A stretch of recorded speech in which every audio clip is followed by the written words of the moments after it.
Back. Let me double check. I don't know why our YouTube channel isn't popping up. Yeah, it's about to pop up. So yeah, we back. We sorry. We had to jump out right quick. Had a little technical difficulty, but hey, look, we're in here, man. Like, we ain't going nowhere. You know what I'm saying? And we're back at it. Like we're back at it. I don't even know if that's possible to say it like that, but we back at it. We backing at it. Rebacking at it like crack addicts. There it is. Now I know for sure we are 100% live. Yeah. So, anyways, how was your day? How was your shit? How was your week been? We got a lot to talk about. We got a lot to discuss. Hopefully, the two people that was in there in the beginning will pop their ass right back in. Come on, two folks. Come on, two people. Come on, folks. Come on back, Trey. What's been going on with you? Because we got a lot to talk about. I feel like. Yeah. I mean, there's a lot of shit going on. I just been living my life. And we didn't miss the boat on this whole Melle thing. I just want to say that let's get that first thing out the way, since you don't want to talk about how great your day and everything has been. Since you don't want to talk about that, but this whole Melle thing. See, I almost did a reaction video right when the shit happened. But then I felt like, oh well, shit, we'd just be jumping on the bandwagon like everybody else and just kind of like doing this reaction shit just for likes and for would it views. let us play the clip? Oh, I can find it, but listen. Let's give you the premise. The premise is Eminem signs a new artist. They sign a new artist, Shady Aftermath. He's a dope ass MC. And on a verse, Eminem says some shit about Melle, about being on steroids and him, whatever in the fuck. Okay, so all of this shit stems from the last, 3 years or so, Melle talking shit about Eminem on every platform he could get on. And why he would talk shit about Eminem, and even more so saying that he could out-rap Eminem with his eyes closed. His pen is so sharp, he's this and that. And let me just say something. Anybody that dressed like that, my nigga, your pen ain't that sharp. I'm just saying. And that because he looked like he about to go step. He looked like a Detroit stripper, like he about to be in somebody's banquet hall, like straight doing coming to the stage, yes. Black Stallion. All that. Yeah, you big silly ass. Yeah. All that. But so he he went online, said a whole bunch of shit about Eminem and everything. Okay. At this point, everybody knows, you know what I mean? And then he did he also said that the only reason that Eminem was the GOAT, or they're saying he's the GOAT, or he's top 5, is because he's white. Okay. Maybe, I don't know. But don't ever in your life say that you're a better rapper than Eminem. Melle, I'm sorry. Because that's just not possible.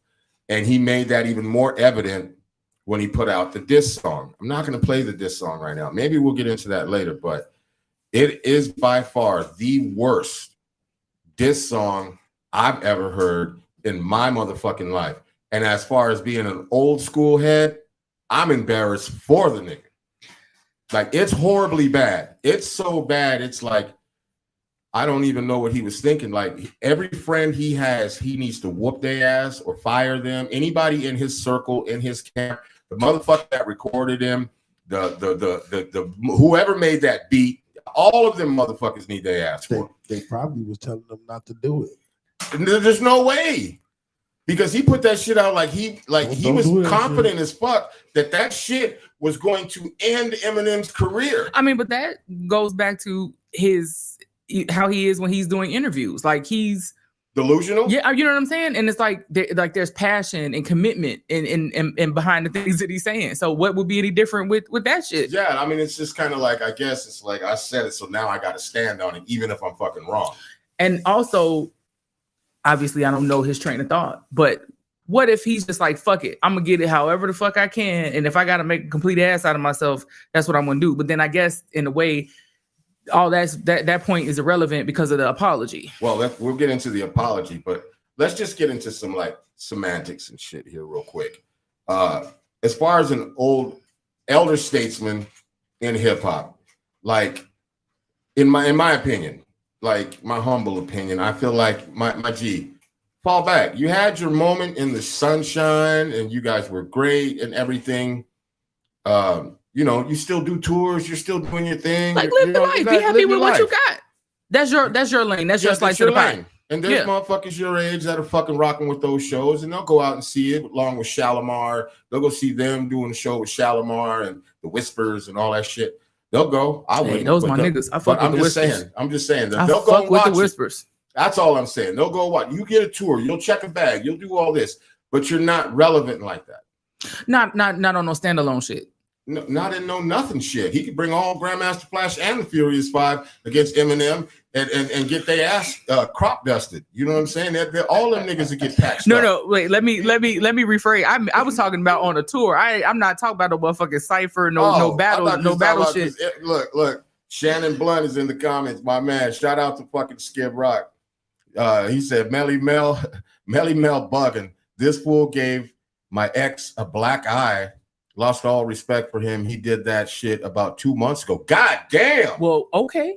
Wasn't expecting that. I'm sorry for the person who got the black eye, but okay. Shit, take that nigga to court. Take a couple of them big ass chains off his neck. Right. He can get his 15 minutes of fame on goddamn it, Judge Joe Brown or one of them motherfuckers on motherfucking TMZ. If that was me, matter of fact, next time if I'm ever around Melle Mell, I'm gonna push my wife right in front of his ass. Hopefully he'll punch the shit out of her and we'll take his ass to court. Okay, so I'm gonna have to interject because I'll push you in front of him.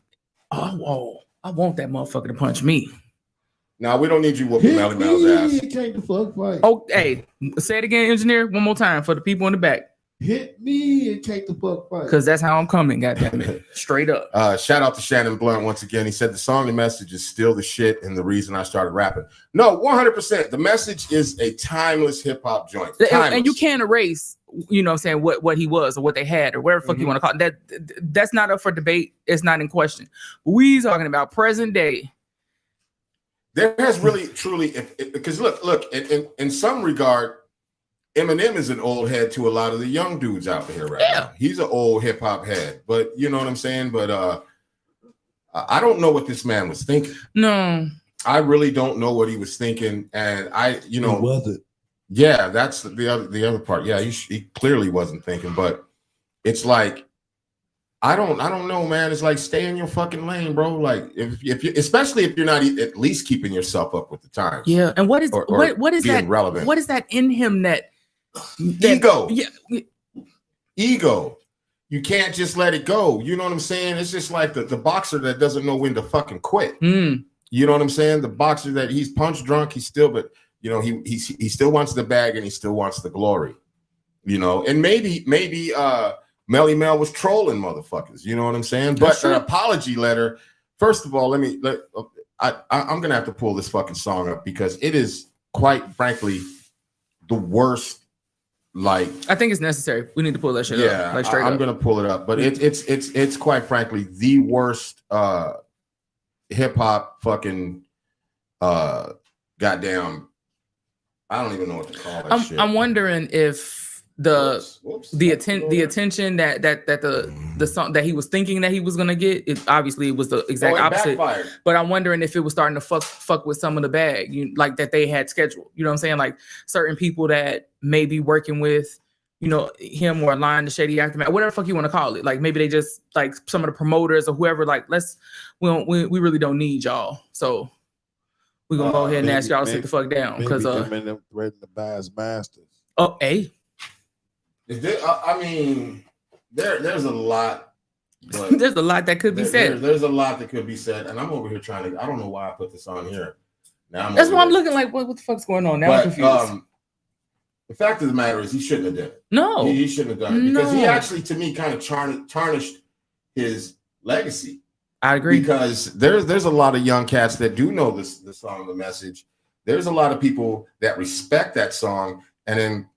You know, at this point, like, do you respect? Like, why are you even trying to jump out there? Why are you jumping out there like that, bro? Like, that shit ain't even. It kind of gives me the same type of vibe when Ice-T said that shit about Soulja Boy. Like, you know, like that shit just wasn't necessary. Like, well, yeah, but you get where it came from. It's Ice-T though. Yeah, it's Ice-T, and but even that back in the day, Ice-T was like, you know, he was out of his body for doing that shit.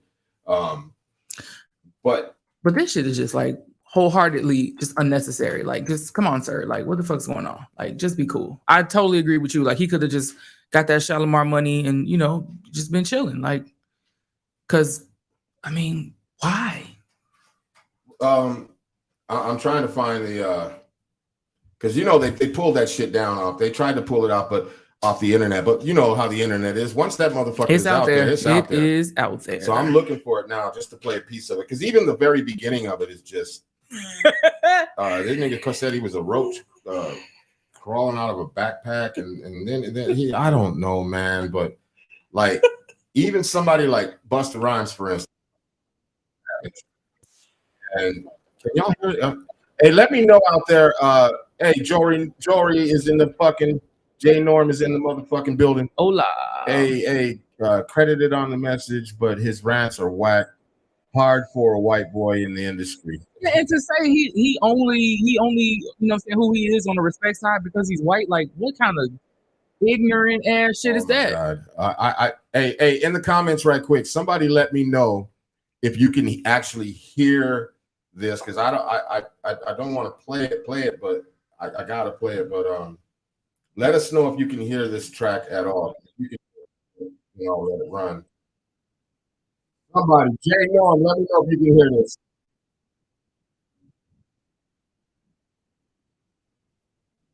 Oh, no. Come on, man. Hold on. Somebody let me know if you could hear that. Somebody in the comments let me know. If you just heard that. Hold on, let me check. The cadence makes me upset though. I can check here. J Norm said no.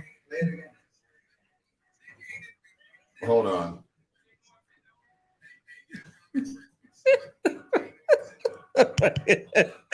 Oh yeah, hold on. I know what to do. They didn't hear it, so I know that totally brought me back to LL Cool OD back in the late 80s. Yes. I think it's necessary that this shit needs to be played. So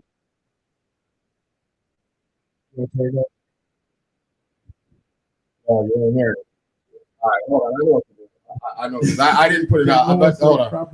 Hold on. I know exactly what to do. I'm gonna play this motherfucker. I didn't want to, but I know I got to. Yes. It got to be. We have to. Yeah, it has to be done in order to get context. Yes, it's necessary. To what's going on. It's necessary. This is just for context. By the way, we don't own any of this fucking music and or anything. We don't want to. And by the way, as my illustrious co-host said, we don't want to own none of that shit either. So let's be real clear on that. We want that song about as much as we want that motherfucking outfit that he got on that picture. Yeah. Now I'll be able to know for sure if we can fucking hear it or not, because I'm gonna Look like he need to be right there with man. Y'all see this shit? Hold on. Y'all see this shit? Now I'm gonna play it. Now this. Hey, we don't own the rights to none of this music. Okay, YouTube, don't give us a fucking strike, please. We've been doing real good and not getting no strikes, talking mad crazy. And but they might fuck around and give us a strike. If this be the shit that give us a strike, no. Hold on. Let me pause it real quick. Hold on. And who did the track? Like, I just got all the questions. Like, I thought that was he did that to be for oh no, not what you said, boy. Whoa, we ain't finna do that. Wait a minute, what the hell? Oh no. Shit. Oh no, the engineer did not. That is priceless. Hey, hold on. He tried to instigate shit. Hold on, let me check something real quick. Let me see this motherfucker in the building. Hold on. Let me find out. He in the building. Oh my god. Holy shit. Oh my god. Man. But no, like the audacity though of the whole shit is just priceless. Like, I would really like to be on the fly. I would have liked to be a fly on the wall to see Eminem's face when he first heard it.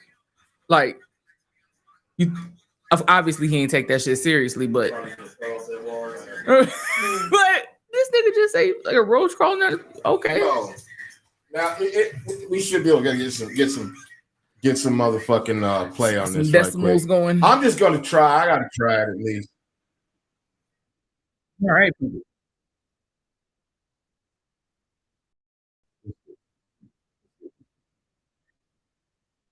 It's still ain't playing. I don't know. I don't know what's going on, but fuck it. I'm just gonna play it out here so we can hear it out here. Yeah. And then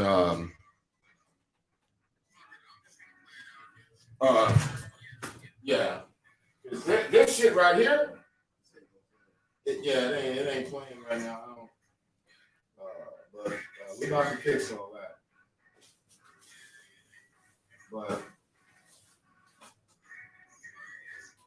yeah. So And then like no, I'm just gonna fucking play it. All right, I'm just gonna play it out here so we can hear it. do it. Oh no, I don't know what happened to her. Talk streams is sharing windows. Stop sharing. Yeah. All right. So, anyways, let's get. Fuck it. No, I'm not gonna say fuck it. I'm gonna find it. I'm gonna put it up. It's just I should have prepared for this, but I didn't think we were gonna go down this road. But I for sure did not think for 1 second that we were gonna do this.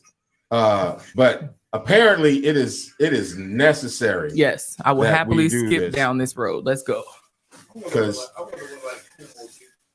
wonder what like Kumo D think about this. Everybody's laughing. I know it. I mean, And then right after the last chuckle, like, okay, let's go choke this nigga for real. Here we go. No apologies, this ain't a disclaimer. I'm the king of legend, the first Hall of Famer. Making diss tracks, I know you with that. Now everybody get ready for the kickback.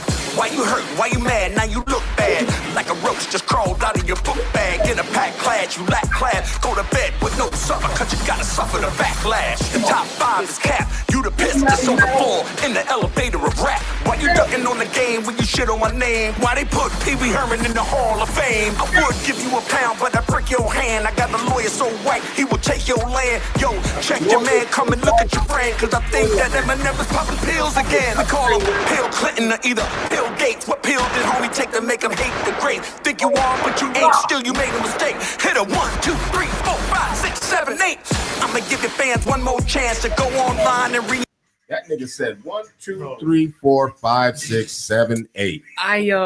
No. Listen, I ain't mad. I am not mad, but I am mad. I'm embarrassed for him. This is not a reaction video, by the way, but I'm just saying 1, 2, 3, 4, 5, 6, 7, 8. And you coming at Eminem? Bars. Are you fucking kidding me? Like Bars. for somebody who really works hard, let's say for like a Busta Rhymes, who is also considered an old head in the game right now, who actually takes pride in his craft and has remained to be relevant for the last 30 years, I want to say. And who in the fuck? I feel like Conor McGregor right now. Who the fuck? Like, what in the fuck are you thinking, bro? Because somebody like Busta Rhymes, who obviously loves hip hop and everything, has got to see that and go, "Come on, man." I bet his phone was ringing when he dropped that shit. I think you know what? I think that's what he wanted. He wanted to. Well, that's not what his apology said. His apology says, and by the way, I don't know if y'all read his apology. I should find that. Yeah, that shit like 8,600 paragraphs. But we know he didn't write that shit because we see the verse that he wrote. So there ain't no way he used them motherfucking $30 words in that motherfucking apology letter. He used the words that I got a pretty vast vocabulary, and there's some shit in there that I had to look up. That shit was vaster. I was like, God damn, why didn't he use that shit in the goddamn rhyme? That's what I want to know. Man, shit. He had more wordplay and fucking entendres and metaphors and shit in his motherfucking apology letter than he did in his whole fucking verse. His apology letter was hot. I just got a lot of questions. His apology letter had bars. Okay? His apology letter had bars. All right? But anyways. But it's like you gotta love it because it makes situations like this possible. I mean, I hate to do it, you know? Make content on the back of a fucking legend. But at the same time. I mean, he did write. This is to go back to that Michael Jackson shit. You know what I mean? He wrote Thriller, man. He wrote The Message, man. But first of all, that don't give him the right. I'm gonna let that one go. M's finna show no mercy. Well, if M's smart, he don't. He's not gonna fucking respond. I mean, to that if he shit. does, I ain't gonna be mad. But if he talked about me for 2 years. I mean, but like, who the? If your motherfucking apology letter has more bars in it than your fucking your beef or your fucking diss track, my G, for real. And he said he could outright Eminem on his worst day, that his pen is so sharp. Let me tell you something about his pen. Man, that motherfucker ran out of ink a long time ago. Okay, that's a that nigga right. He writing one of them feathers that he got a quill. He got to write. He writing his rhymes on quill and leather. Gone bad. The motherfucker, it's gone bad. He's writing on. He's got a quill letter joint. I mean, pen, a quill pen. Yes, and he's writing his shit on a leather sheath. Yes. Yes, he is. Is that proper? Yes, and he's got one of those. Look at that. My fucking words right there had more bars in his shit. I'm with you when you're right. It's just heartbreaking. It's fucked up. It's sad to say, but it's like Stacey King saying that he'll dust Mike. I'm just saying. It's like, what the fuck are you talking about? No disrespect to Stacey King, but I'm just saying that's a sports reference. So it's just not. It's not okay. It's not gonna work. But that kind of alludes us to like what the whole shit is tonight, because it's not just about Melle. It's just like the state of hip hop, just like what happened. Like, and there truly are levels to this shit. There's a big fucking onion that needs to be peeled back a little bit, because if we look at the greats, first of all, can you imagine if motherfucking, by the way, the Rolling Stones just dropped an album number 36. Like, these dudes are like 100 and something years old. At least. Can you imagine Mick Jagger writing a song coming at Sting? No. Coming at like Justin Bieber. Can you imagine him writing a song like trying to diss Justin Bieber? It would make no sense.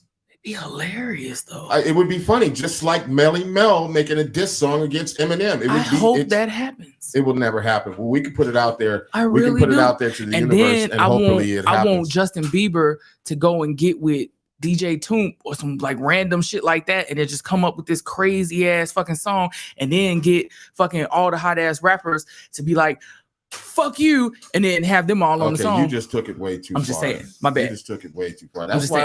That's why I need to have a mute button over here so I can just. I'm just saying, it'd be beautiful. The shit would be beautiful. When I need you to be a good co-host, you rant and rave about just wild shit. I'm just saying, when we have guests, and I'm over here and I'm looking at you sometimes, and it looks like you're about to ask some really intelligent shit, and you fuck around and say some shit like, "Hey man, what if dildos had wings?" And you're like, "What the fuck? Hey, what? Where'd that come from?" Fuck? Yeah. See, I told you. Can we get back on topic, please? The shit that goes on in here is I don't know what's happening. So let's peel back a layer, right? And just so you know, for the rest of the evening, right, a flying dildo is gonna be in my head. Okay. All right. And the flying dildo that comes in for crash landings. Let's go.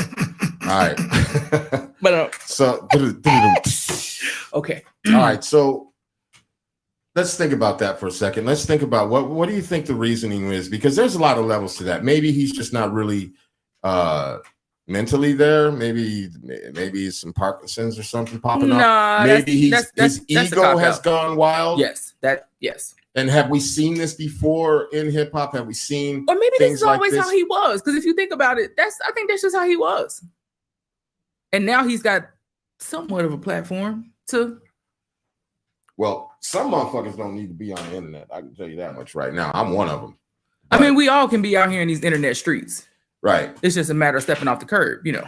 Shout out to whoever made him write the apology letter or who wrote it. Yeah, shout out to the guy who wrote the apology letter, because he's the one who should have wrote the fucking the verse. But let's call him anonymous bars. Yeah, but like, check this out. Like, for real, like when we spoke earlier, we were talking about like there used to be these levels in hip hop of like, let's say if you were in a group, right? If you started off in a group, and I kind of understand these things from an inside perspective. Like they're in a group, there's always going to be some standout motherfuckers, right? And not everybody's built to be the front man. Not everybody's built for shit. You know what I mean? For fame or for whatever. And there might be one person, there might be four people in the group that have the bars, that have the necessary skill, but they're lacking something else. You know what I'm saying? They're lacking certain shit. And but then there could be that one person. Oh, there's D Nick is in the building. Shout out to D Nick. What's Oh. Hey man, why you laughing so hard, bro? And that's ironic because I've been talking about him all day. I've been talking about you all day. Blessings, thank you. I hope it was good. Oh yeah. Okay. Now this ain't got nothing to do with work, so no counseling involved. No. Involved, At least not yet. At least not yet. This is just like, I don't know, man. But let me just finish my thought real quick. So like, not everybody in a fucking group can be a fucking leader. Not everybody, you know. But I think sometimes when you start these groups, you kind of know, okay, that guy's probably the one that's going to take us to the fucking promised land, and then everybody kind of falls into place. You know what I'm saying? And then no, I'm just saying. Yeah, I agree. I'm just laughing at you saying that was Melle's role. But yeah, but like, and then there's always going to be the one guy who's going to be, his ego is so big that the guy who's actually the reason they all got signed is going to be like, man, fuck that. I'm the one who should be in his place. Mm-hmm. But the reason you're not as in his place is because you're not as charismatic. You don't have the certain qualities and certain things. And that je ne sais quoi, you know. Well, question, hip hop historian thing. Why is Melle considered the lead of the Furious Five? I think he was just thrown that position. Like I saw one of his interviews and shit, and he had said that like the message was actually a whole nother song that was done before. And no, the message. Okay, the message was written like, first of all, that whole nonsense about every MC got to write the rhymes. Well, you can throw that shit out the window because Melle didn't write the message. Right. The message was written by Duke Booty. Duke Booty is actually on the song because nobody else like wanted to rap, but Sylvia Robinson, and is detailed very much in Ed Picture's book. You know, DJ Cutmaster Cool V, who's Biz Marquis' cousin and DJ, who's also a relative of Duke Booty, like said, like, you know, that was Duke Booty's song, you know what I'm saying? And Sylvia Robinson was like, yo, if you do this, because everybody in the Furious Five turned it down. Everybody turned it down. They didn't want to do it. The Sugar Hill Gang didn't want to do it. The Funky 4+1 More didn't want to do it. But Sylvia Robinson said, Mel, if you do this verse, if you rap on the message, you will be like, you'll no longer just be like one of the five. You'll stand out above everybody. And that's why he rapped on the song and why he put the verse that everybody credits is like, you know, a child born with no state of mind. But that's on Super Rapping. Right. Exactly. And it's like, it's a bunch of verses because Super Rapping is like a stupid ass long song, but like a child is born on state of mind is like the 8th verse on Super Rapping, and so he put that on the message. Right. But everything else is Duke Booty, and when you listen to the song, the dude that's rhyming, my brother's doing bad. Stole my mother's TV. She says watches too much. It's just that's Duke Booty. You know, but in the video is Raheem that's like lip syncing and acting out, but like that was Duke Booty. So like, and you know, and he was always like that. He's always been like that. Melle is always like talk shit about everybody.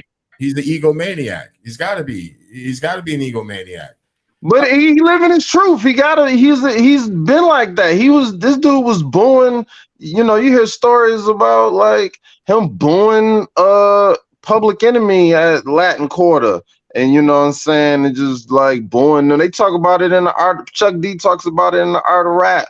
You know what I'm saying? Method Man says in interviews where he thought Meth was an inferior MC to him and wouldn't shake his hand. You know what I'm saying? And that's Method Man. You know. I mean, so bro, come on. But now. that's on brand. But that's on brand to Melle. That's who he is.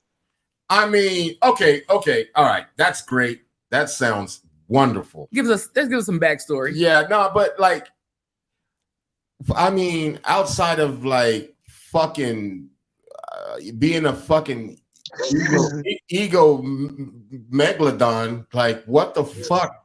I mean, you heard that goddamn verse, right? Yeah. And okay. Please, D-Nick, please. But I beg you to give me your honest opinion. That verse as a diss track to Eminem. Please don't give me the sugar-coated shit. I'm not. What? Fuck our power went out. We got a power surge. What the fuck? Oh my god. Oh shit. Melle don't want us to trash talk. They don't want us to live. God damn it. They don't want us to live. Melle is not here for any slander. Because a child is born with no state of mind, blind to the ways of mankind. And I'm going to use the same verse on 2 songs in.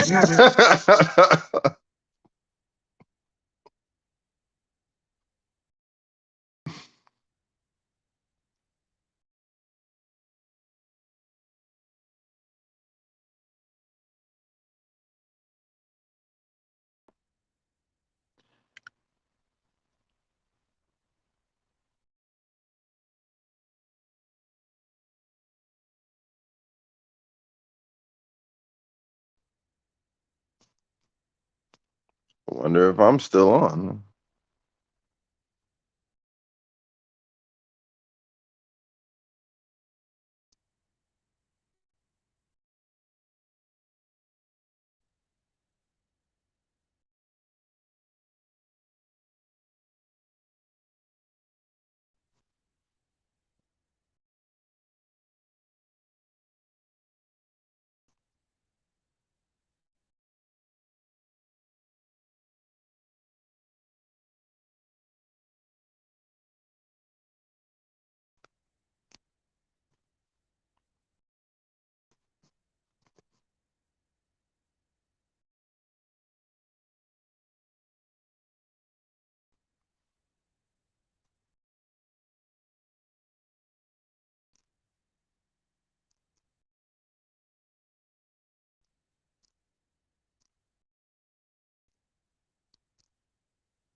Show on stream, boom, boom. We're waiting on our other shit to D-Nick, I don't know what happened to D-Nick.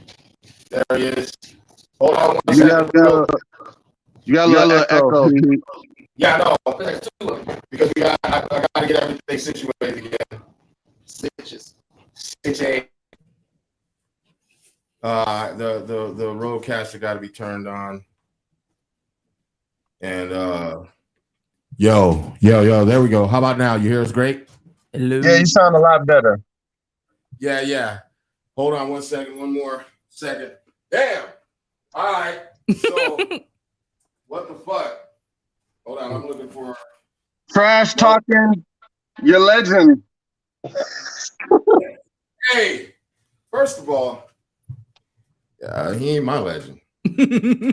I mean, and even if I did have some legendary status for him, he threw that shit out the window when he did that shit. I just can't have that level of respect when you know better. Like you know better. Like you should know better, I think. It's hip hop. Yeah. He live his truth. Right? Hey, first of all, before we get into everything, I want to apologize to everybody. We had a whole power surge up here in the studio, so things got a little dicey. But we back. And you know what I'm saying? We gonna get popped for having this in the background? Yeah, no, because there's no sound. Okay. Now I just got to get the picture to look right, and then maybe maybe we'll be fine then. Now I just oh man, what a night. What? Oh well. We'll do it like this. There we go. We'll pull that down. Nah, we'll do it like that. All right, whatever. So back to before the situation the power at hand. surge and everything fucking fucked everything up again. D Nick, please, I'm begging you, sir, give me your thoughts, however pleasant or mean, or I just don't want the sugar-coated version. Yes. You got it. Okay. So what were your thoughts when you heard? So first of all, let's just start with the beat. Number one, when you heard the beat start off, thoughts. Were you like, you're about to kill? I wouldn't rap on that at all. Right. Exactamundo. You know, So that was Fruity Loop. he made that shit. My first year. Right. And then when he says, "Oh, what does he say that first line?" Oh God. Oh, speaking of the devil, look at that. It's fucking Slim Shady in the background there. Something about being embarrassed and then something about a roach in a book bag. Yeah. Okay, come on, D Nick. I didn't hate the rhyme. I hated the flow. Like totally. I didn't like the flow at all. You're too nice. No, I mean, look, I'm hard on all hip hop. So like you know what the sucker shit was? He should have just took it back. He should have rapped on a break beat or some funk beat and just did his disco cadence to that. And then it's like, bring it in your world. Why are you trying to rap on this mediocre, like, turn up beat and rap like it's 1973? Get a 70s or 80s beat and rap off that. And that makes sense. Yeah. Do what you do. Stay in your lane. Yeah. And do what you do and be great at it. I wish he just, what's the dude? Lima beans? Yeah. Like people love lima beans. But Lima Beans is not an old dude, by the way. He's I know. He's playing a character. Right, he's playing a character, right. Salt butt. And he rap like an old dude. Yeah. And he killing it, by the way, right now. And we're supposed to be having, so shout out to Lima Beans, legendary baller, man. He's supposed to be on the show. But yeah. You know, he played himself. When I heard it, I was laughing. And I was like, man, hip hop stinks. Yeah. So move. So what's the move? So like how would if this was you, how would you recover? How would you recover? Recover? Yeah. I wouldn't play myself out of position.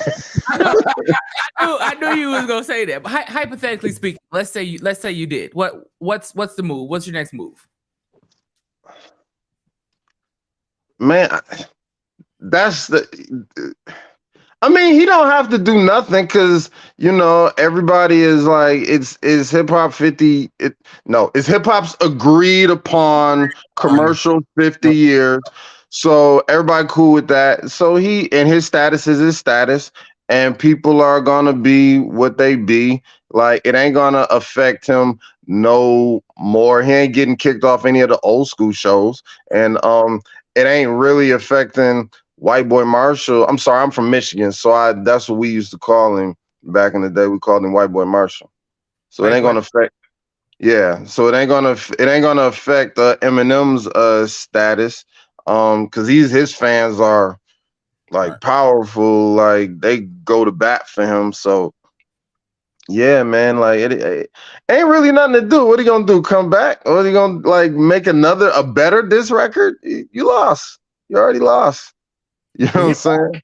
He lost when he decided to go into the studio. He was losing when he got out the car. I mean, he lost when he first thought about it. Yeah, yeah. But everybody else was just like everybody else just everybody else that he dissed except for like KRS-One like wouldn't diss Melle. You know what I'm saying? Yeah. Like Chuck D didn't diss him when he booed them and was like, "Get them bum ass niggas off the stage." His words, not mine. You know what I'm saying? Right. Like you know what I'm saying? That's fucking Public Enemy. That's Chuck D. You know what I'm saying? Like, he challenged KRS-One to a battle, and that's when we get, the last verse from "I'm Still Number One." You know what I'm saying? And so, Method Man didn't go at him when he, played him. Everybody give him a pass. I'm super pro Melle. Like, I love that Melle I love his existence. You know what I'm saying? I love that he came out. There's no cap or nothing. I'm glad that he had a whack verse on a diss record to Eminem, because it just exposes how goofy this hip hop narrative is. And it's just every time we just go against truth and stick with the narrative, we're going to always play ourselves out of position. So go ahead, man. You can't, we have all these weird, stupid rules. Like, you're not a real MC if you don't write your rhymes. But then you call him the GOAT MC, and he didn't write his rhymes. You know what I'm saying? Not all of them. So, like, but, I mean, and I understand it. You write your own rhymes so you can get your publishing. You know what I'm saying? Like, it's not some stupid arbitrary rule. We're not in the, it's wild, man. It's so wild. Like, I don't live by or play by these like stupid hip hop narratives. You know what I'm saying? So I'm always deviantly happy when I see things get blown out of proportion. So I was happy. I was happy. Because he been smiling since he came on. Like, so yes. I was like, I had like a whole brain fart. Like, I was listening to it and I just couldn't believe what the fuck I was hearing.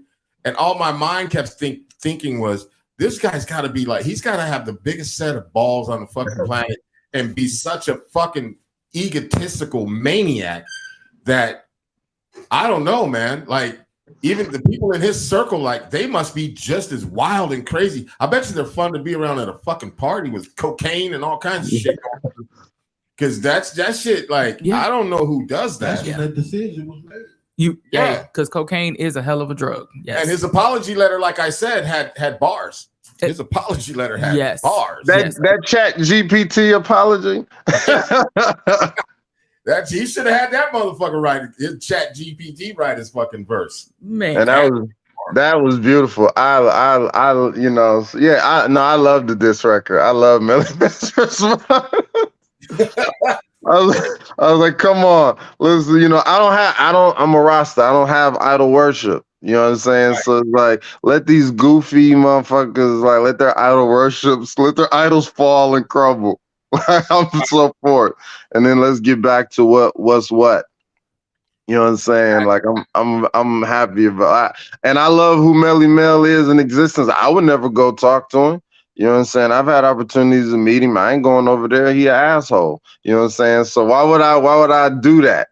You know what I'm saying? That's like paying your money to go to a MF Doom concert when he was alive. You don't know if you're gonna get Doom or a Doombot unless you're cool with that. So it's like, why would you pay your money to an MF Doom concert and be mad that it's not MF Doom rapping, it's a Doombot?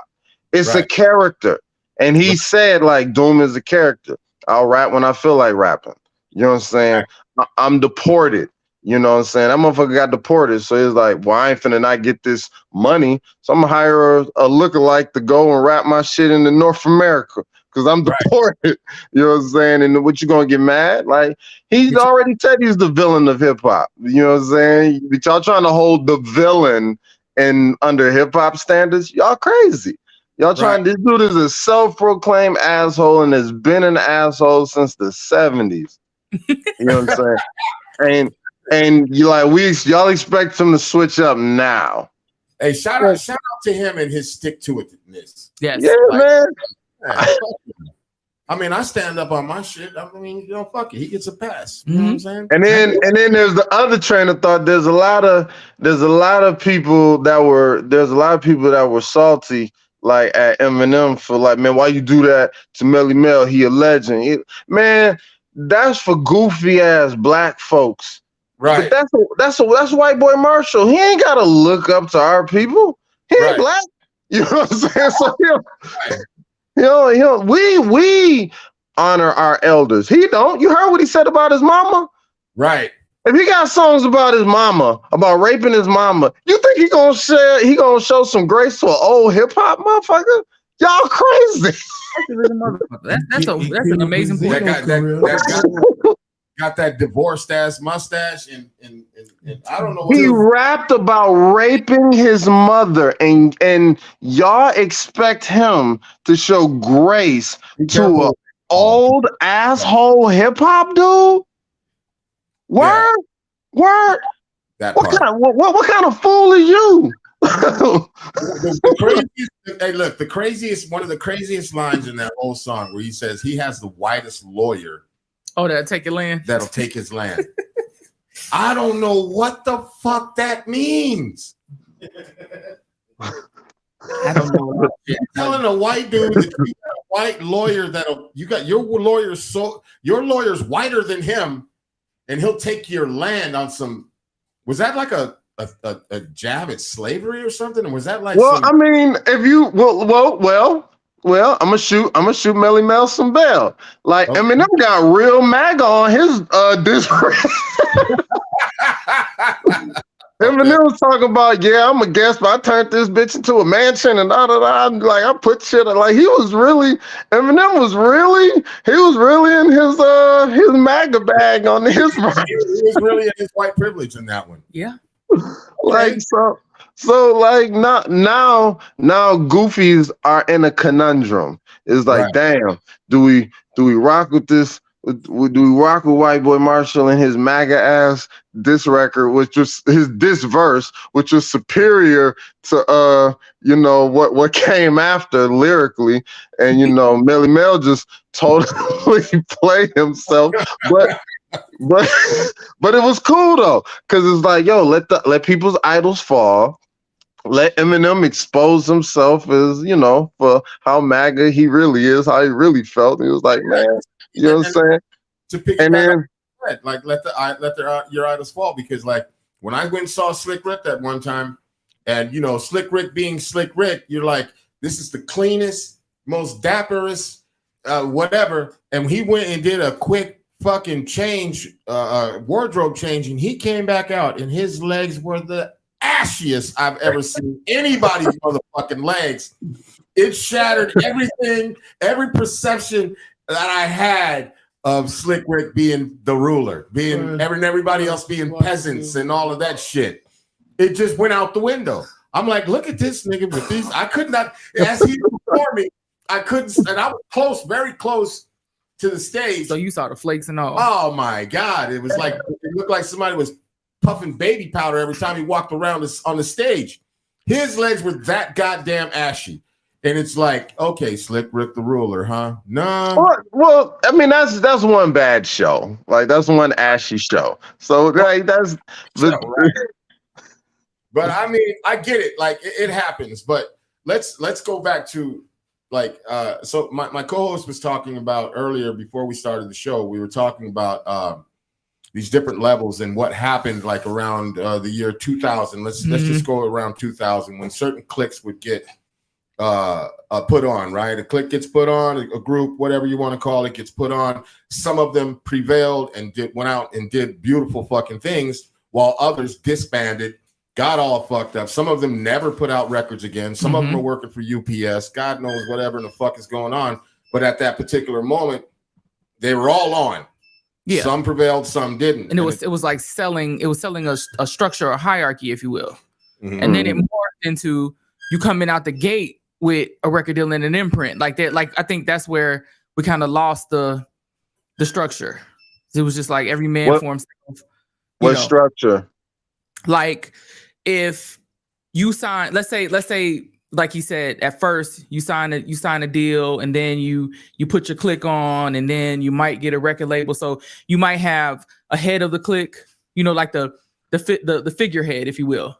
The face the front person. Yeah, the front person. Yeah, let's just use the Lunatics as that. Yeah. So Mele being the face, the Lunatics being the body. And then the head and then the body. You got the rest of them, you know, and then, you know, wherever he goes, they go. But it's like, you know, you fall into place, you play your part. But then it seems like once everything kind of stabilizes, there's always gonna be somebody that's like, that should have been me. You know, well, because people. Okay, hold on. Before you say it, I want to give a shout out to the Microphone Misfits, man. So those of you who are listening or watching right now, my man D Nick is in the building, a member of the Microphone Misfits, awesome ass hip hop group. You know what I'm saying? Brother. Thank you.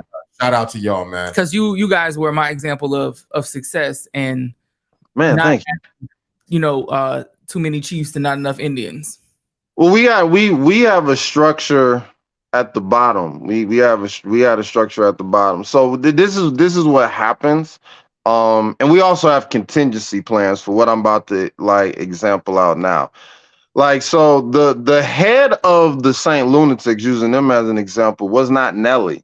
It was Ali. You know what I'm saying? Like, Ali was signed to Professor Griff before they ever got on. You know what I'm saying? It was a whole thing. But Nelly, like, he's the more attractive one. He's the, you know what I'm saying? And more so charismatic, he's the marketable one. And he's like, they're all slightly younger, and he's got a different, like, he's got a different marketable, talented thing. Like, but it was Ali. And then, you know, you could argue that Murphy Lee was who was Kiwan, another random Saint Lunatic. His little brother, he was the most talented one, but he was the baby of the bunch. You know what I'm saying? Exactly. And so, like, Nelly's the more marked, but all of them collaborated. They was writing verses, you know, they all wrote on Country Grammar. They just didn't all rap on it, but they all, like, Nelly maybe had the first like 8, you know, and then had another 8, and then Kiwan wrote, and then, you know, and Ali wrote. So they were all collaborative. And then once you get up, you know, your fame becomes what it becomes. His head gets bigger, and it's just like, man, he start looking at like, dang, look at these splits. You know what I'm saying? Like, these splits is crazy, you know. And then, you know, like, people are asking for a Nelly show, expecting a Nelly and the Saint Lunatics, and then, but they're always asking for a Nelly show. And then for him, he's like, man, I get more without them. And then the rest of them are feeling away because they're like, man, I want what he got. Or I was the lead of this group. And then Murphy Lee, you know, he got a whole deal that didn't include none of them. And then it's just like, dang, you know, I put you on and now you bigger, or you're almost as big as me and you get a gold plaque and I don't get a piece of that. So then they're all disheveled, you know what I'm saying? And that's how the business is, you know, it's structured like that. And people don't really understand that it's a business and, you know, like just really working it out and factoring and what sacrifices need to be made and putting that together, you know what I'm saying? And, you know, because sometimes you got to be a member of the group. You just got to be that person. Or sometimes we don't want like a D-Nick to be the lead. We want, you know, we want the Rayalite to be the lead, or we want, you know, we want this. So we have to figure out, you know, you have to adjust. I mean, TLC, like, it wasn't even, you know, Tion and Lisa's group. It was a woman named Crystal's group, and they kicked Crystal out the group. They kicked Crystal and then they gave a girl who name don't even start with a C. I think Chili's real name is Rosalind or something. It's like, you're gonna be Chili, and then we're gonna give all y'all little, you know, pseudo names so we can still use TLC. So it's only T-Boz, Left Eye, and Chili. Austin for being a crook. Yeah. Don't slide on. Poor Crystal. I mean, hell, I mean, it was the same thing for the first Spinderella. Like, they just kicked Spinderella. People forget that there was another Spinderella. Right. Yeah. That's the, like, because Karis once said it best. It was like, sell an image, never sell a record. Image is respected. Records come and go and get collected. You know what I'm saying? Like, and then, you know, you can just base it all on that. Like, he does that. He sold the image of, I am the teacher of hip hop. I am a hip hop institution in myself. And how the shit he be saying be wrong? Hey, shout out to Jovan Landry, the homie of the show, man. Yes. She says D-Nick, hip hop culture historian.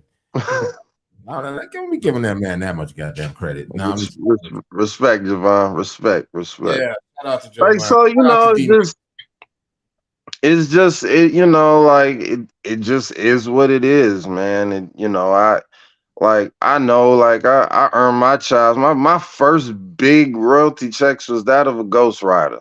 You know what I'm saying? And writing for some UK and some like Canadian hip hop artists. And so you know, it's not pure. It's a dirty business. Yeah, it is. Hey, Jovan Landry. I'm sorry for Jovan. I said Jovan the first time, but I think I fucking said something. Whatever.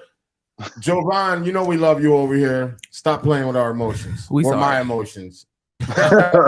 But yeah. Oh, by the way, I'm gonna put that link inside the comments once again. Join in on this conversation. Anybody that's out there, like, we'd love to hear your take on all of this. But let's get back to. I want to hear what that contingency. Thank you. I was just about to say yes, contingency. Oh, for Microphone Misfits. Yes, sir. We we move in transparency, and no matter what is presented to us, we have a structure that we're follow. So if for whatever reason it is decided or we'll get more money, if I'm not the lead, then, you know, the fellas are like, yo, you still are going to be artistic director of the group. You know what I'm saying? You know, because of, you know, like, you know, vision, like, because there's a lot of us, there's a lot of Microphone Misfits. Because how dope you are. Just say it. No, it's not even because I'm not the most talented person in my group. You know, like, I'm the one who has a vision. You know what I'm saying? And so because of that, because that's what needs to be, that's how your structure is developed. But, like, I'm not the most talented one in my group. My DJ Mell, he can write verses and he can sing fucking 5-part harmony.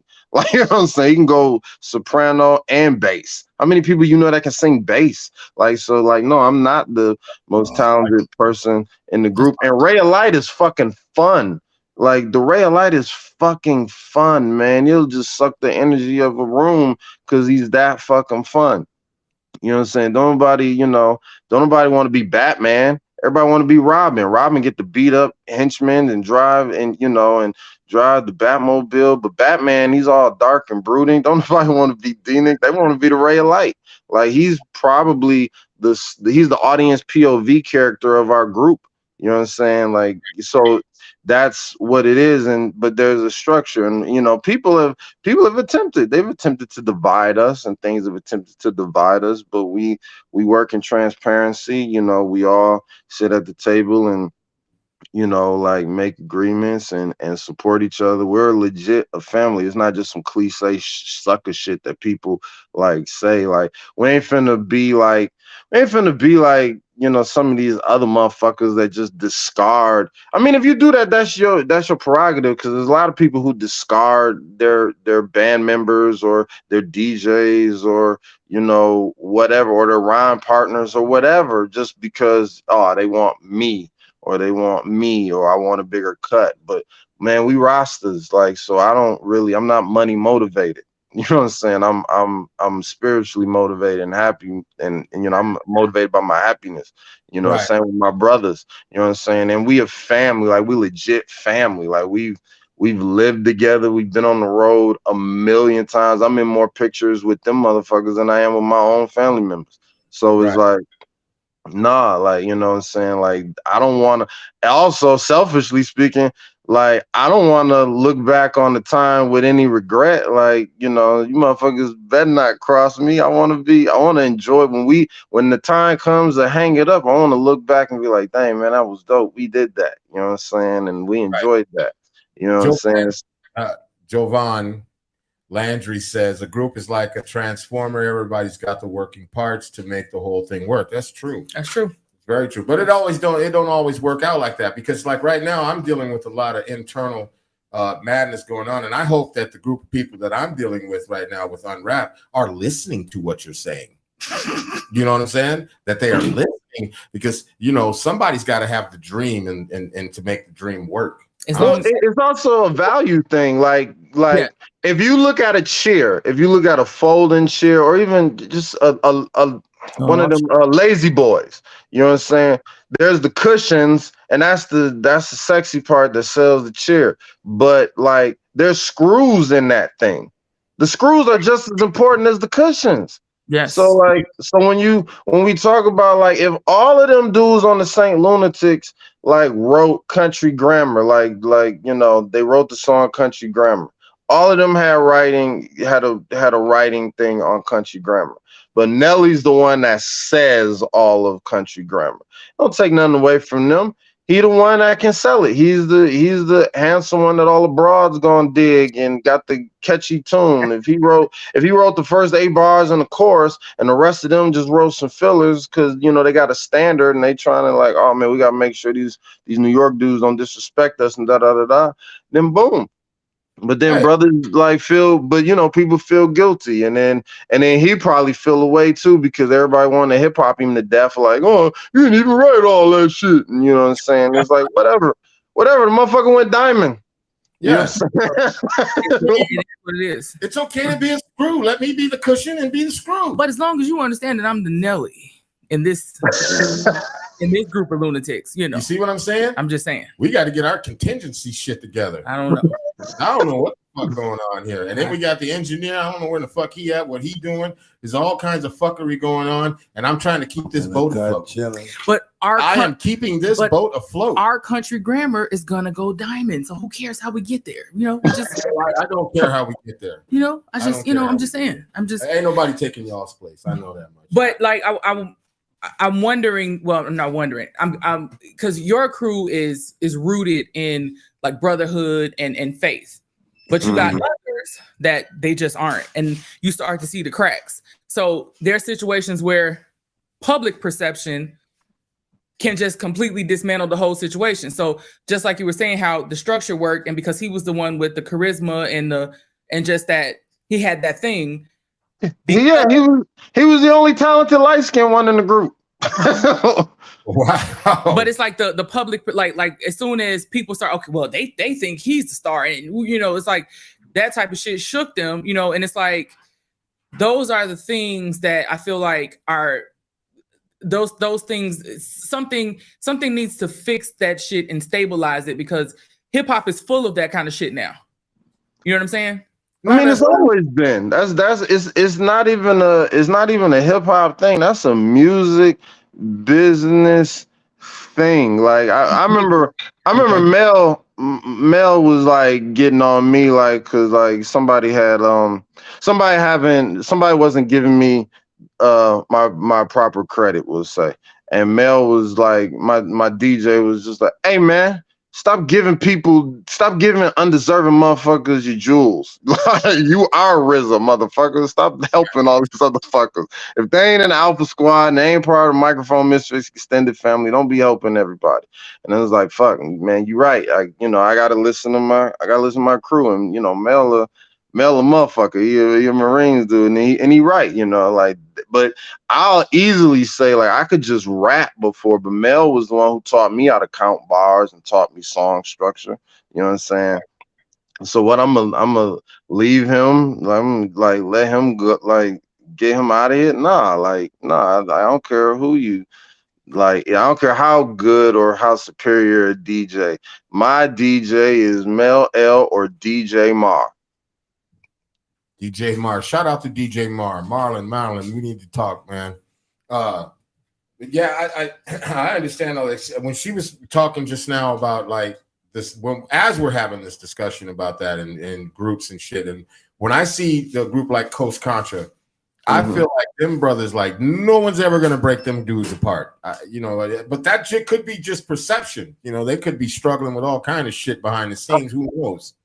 I mean, families fight, and then the stakes is, you know, like I'm so happy Clear Soul Forces got back together. I was hurt when Clear Soul Forces had broke up for a minute. You know what I'm saying? And then, you know, Novelist and his brothers in Clear Soul Forces got back together because Novelist was the lead of the group. You know what I'm saying? But them dudes is dope. You know, shout out to Clear Soul Forces. But like, you know, and sometimes that happens, you know, right. Like, you know, families fight, you know, things, you know, fight. Yeah, man, like it's happened. Like it's happened with us. We've fallen out. We ain't above it. We ain't not ever falling out as a group, you know what I'm saying? And but we, you know, but I mean, we have fun, like when all the bullshit to the side. I have on-air fights every day, not by choice. You know, I have a little sister right here who fights me every fucking show. Today she's actually being nice, but look, you see, she's listen, talking about she wants to cut me. No, I'm serious. I might call you an asshole, but nobody in these streets gonna come up to me and tell me shit about you. It's a difference between you know, like I think that's where shit falls apart, because you know. I got your back though. Don't let this craziness over here fool you. I got your back, and I'll be telling motherfuckers all the time. You and the engineer, you guys are kind of I ain't gonna say the screws or the glue, because that's just giving y'all a little too much. Because I don't, you know what I'm saying? I don't want to give you too much, because then you know you might start running with that shit. Oh, you know, you already know I'm a track star. No, but we all work cohesively together very well, and I'm grateful for that shit, because you can't. That shit is. It's very hard to come by. It's very hard to come by to have. And it's focusing on. I think other two, like especially if everybody's all if everybody's in the spotlight on some format. Like I can only speak for the Fits. Like we all have distinct roles, like on stage and off. So like you know, Jet, Defects, and Solo. They're the examples, because people don't really know how to enjoy hip hop no more. Like black folks ain't really like black no more. Everybody's all people of color and all that kind of horse shit. So like, so you know, Jet, Defects, and Solo are the examples. They're the examples of this is how this is supposed to be enjoyed. And they have distinct, the three of them have very distinct dance styles. You know, like I'm the quarterback and the floor captain of the ship. And then Ray is the audience POV and Mel is the muscle.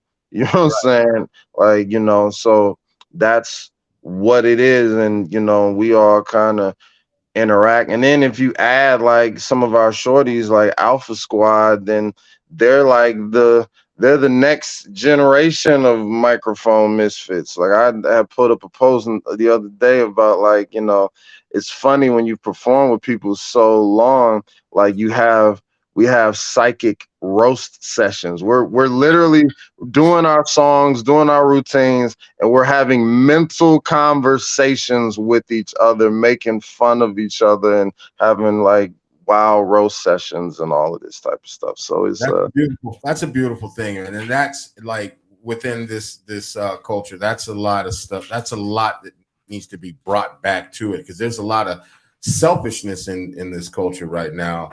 And what do you think that stems from outside of like maybe just it being the internet, maybe? No, I mean, everybody's an energy vampire. You know what I'm saying? So people are just energy vampires and they just want it all. You know what I'm saying? They just want it all.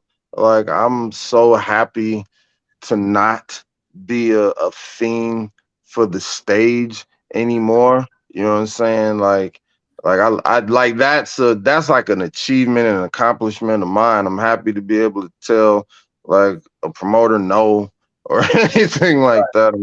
I'm so happy to be there and like because I just want to be happy. You know what I'm saying? Yeah. I'm not like thirsty for it. And I think people are just that they, the dopamine going in your brain, you get addicted. People get addicted. They get addicted to this spotlight. And also too, to shoot them some bail, like there's no security in this stuff. So if you're not, unfortunately, the point person of the star, like then like how much security do you got in the group? Because whoever is, that motherfucker ain't expendable, but people act like you are expendable. You know what I'm saying?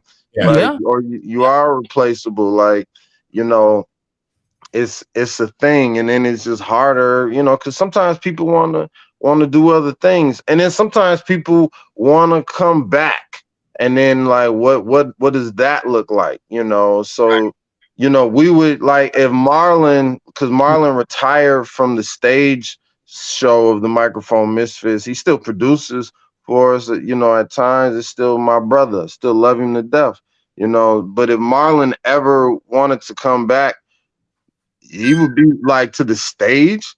Like he's definitely welcome to come back. We would just have to adjust and restructure and figure it out what that looks like. And it would be instead of 6, it'd be a divine 7 on that stage. But I mean, shit, we just did Fire Festival and it was like 9 of us. Like it was. There's a lot of people on that stage with us, but we all know our routines. We all have variations of those routines. We all know when who's chiming out. Like even some of like solo or Defects' solos, like they know they like, man, I'm gonna have J Rock get it in with that. I'm gonna have Baby Roro get it in with that. Sometimes I'll like let them do my verse, like, what I'm saying, or Roro will do Ray Light's verse, and just because, what I'm saying, because it's fun, like, oh man, this little young girl gonna spit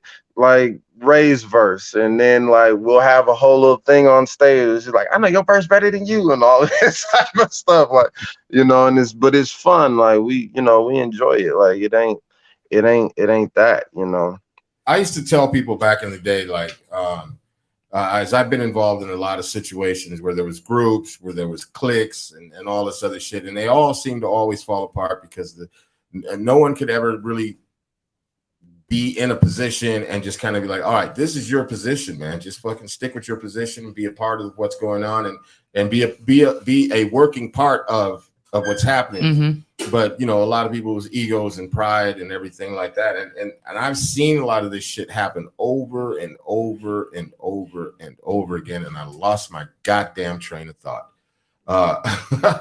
But it's about different. people not playing their position. I think that's what you were taking it to. Yeah, but it's difficult because you know when you're dealing with all different types of personalities and everything. That's why shout out to you guys for being able to have that type of continuity and brother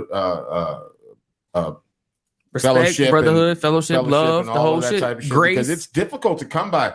It's a lot more difficult than people think it is. You know what I'm saying? When you're it takes work, but it takes work. It has to be.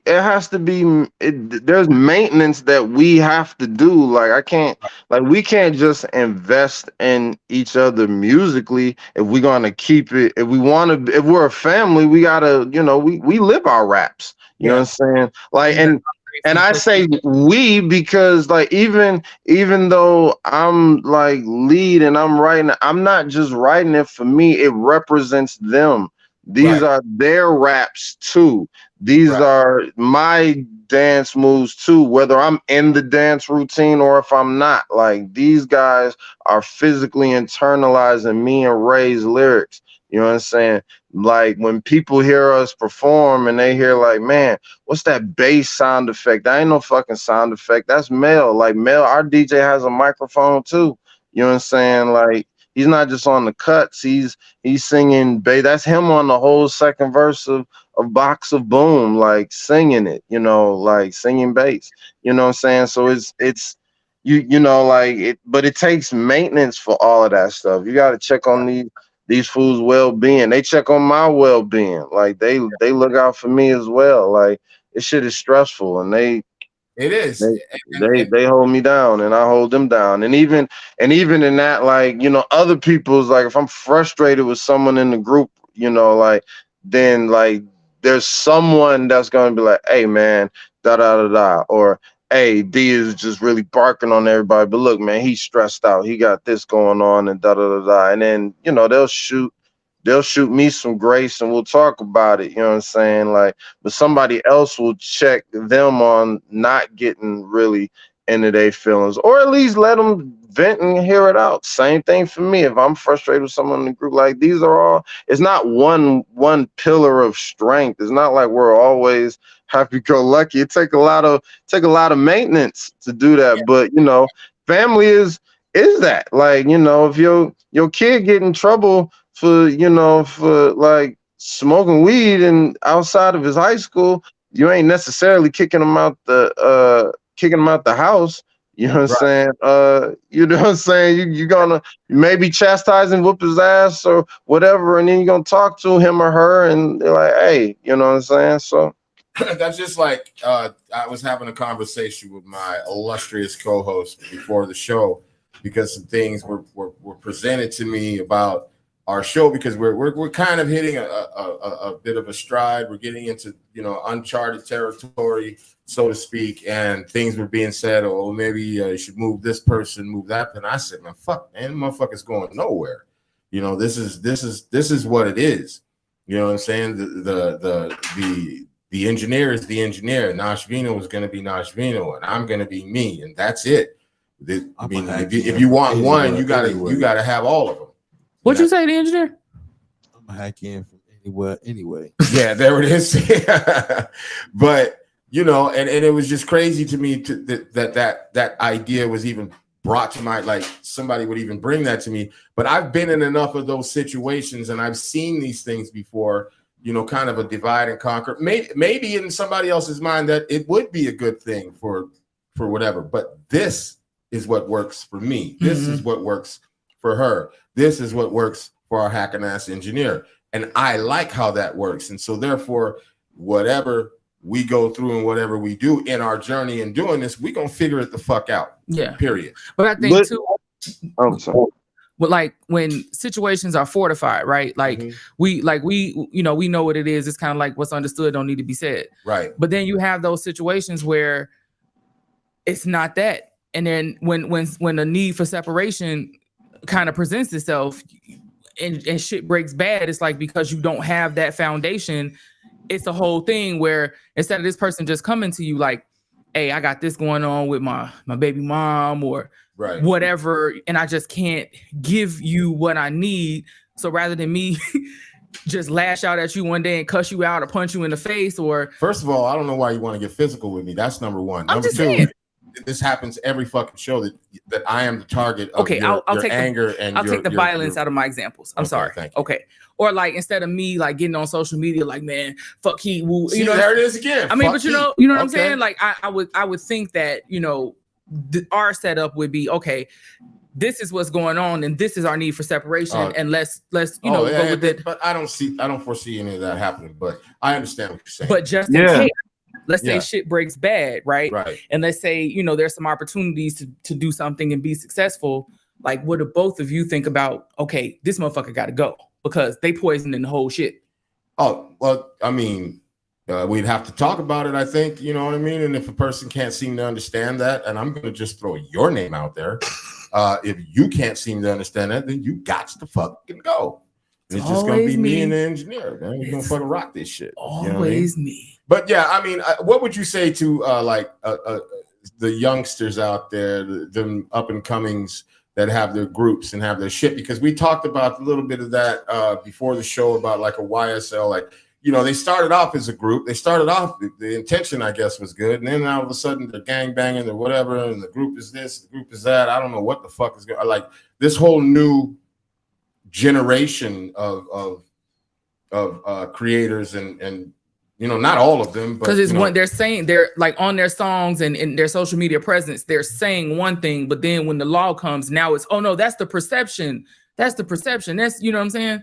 We're just a rap group. Like, that's a whole fucking thing.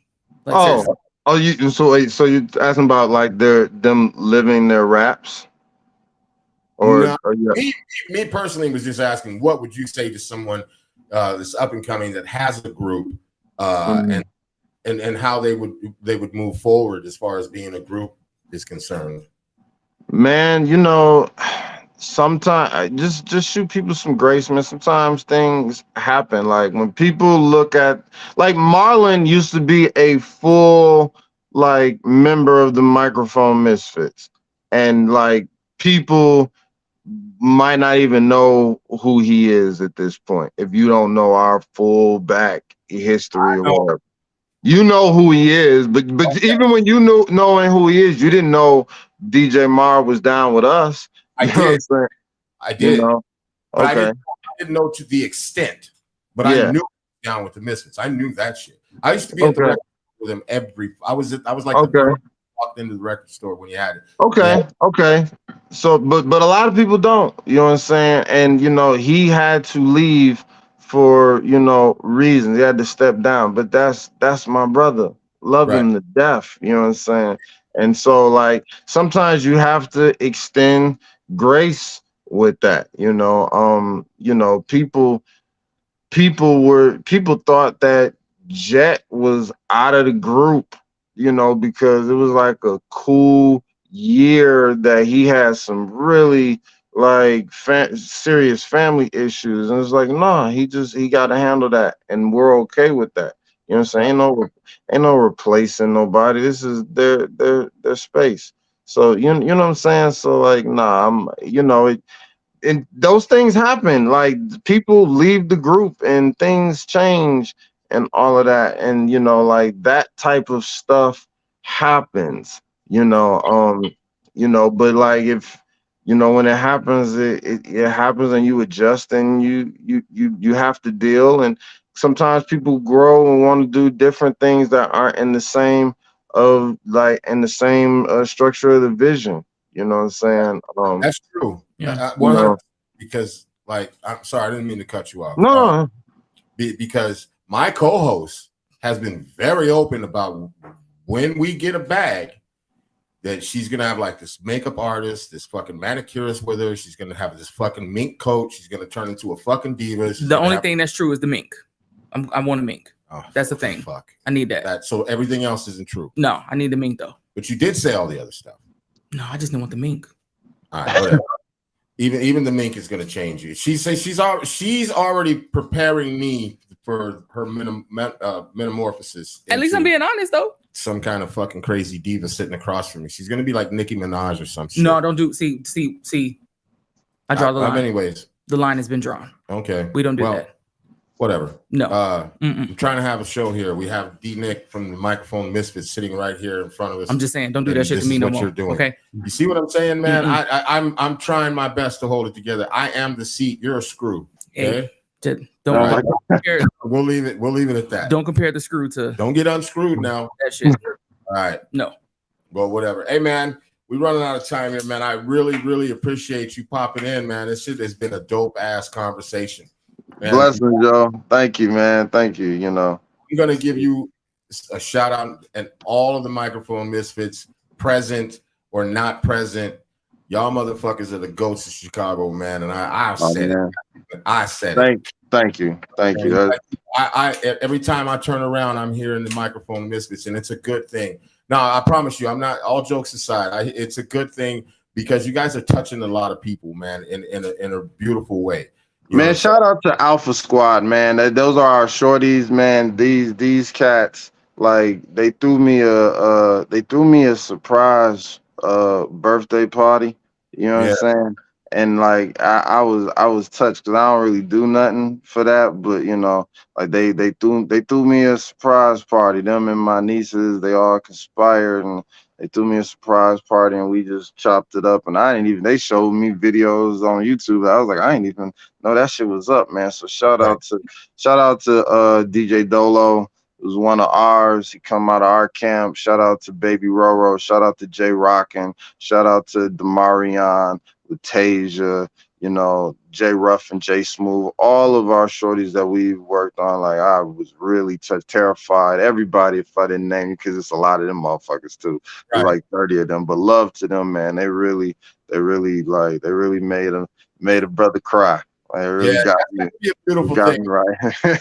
You realize that you guys are really touching a lot of people that way, man. That's a beautiful fucking thing. I promise you, man. It's reciprocal. It's reciprocal. They do just as much for us as we do for them. No, I'm just saying, like as creator to creator or whatever you want to call it. I from the outside looking in, you know what I mean. It's a beautiful fucking thing. You know what I'm saying. And even knowing you for the short amount of time that I have the utmost respect for you, man. I see how you maneuver. I see, you know, I was low key trolling you at the Battle of the Eagle. You know what I'm saying? I was watching how you was maneuvering, how you was working the crowd and shit. Not like working the crowd. I got you.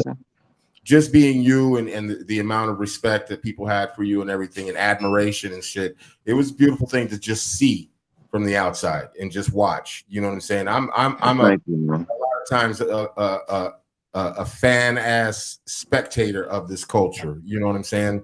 Thank you. I'm deeply embedded in it and I love it to death. I say it all the time. Hip hop it's not even low key. Hip hop saved my motherfucking life and it's still saving my life to today.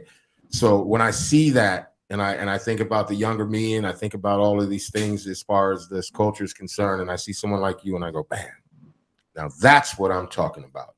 You know what I'm saying? That's what I'm talking about. And shout out to the Microphone Misfits, man. You guys are dope as fuck. And one more shout out to Jizzo and Shy City Cypher. Yes. Bunch of dickheads, but I love them fucking guys. The main dickhead being Jizzo, but I love the guy. He's a good dude. You know what I'm saying? And shout out to everybody that's out there that's in the culture that are doing their best and putting their best foot forward every day and being the most creative motherfuckers that they can be, especially in this city, man. There's a ton of them. There's a ton of them that don't get their just due. And I'm gonna tell you right now, if I don't know your name, I'm gonna find out your name or whatever. If this goes to all the nameless, then you get your flowers today too, man. Shout out to all of y'all out there being creative souls, man, for real. Bless. And with that being said, sir, thank you once again. This has been. You. Can I get some goddamn outro music at least? I don't know if okay. Okay. Oh my God. Okay, I'm gonna spit some bars just as a shout out to Melle. Yeah. At least you ain't got that outfit on. Yeah. All right. Well, I can't even look at you. Wait a minute. Hold on. You gotta take the echo out of that. All right. Well, hip hop, hippie to the hippity hip hop. You don't stop the rock, but you shouldn't pick up the pen. And let me just begin. Eminem is a rapper, my friend, and use the cockroach that sits on the bench.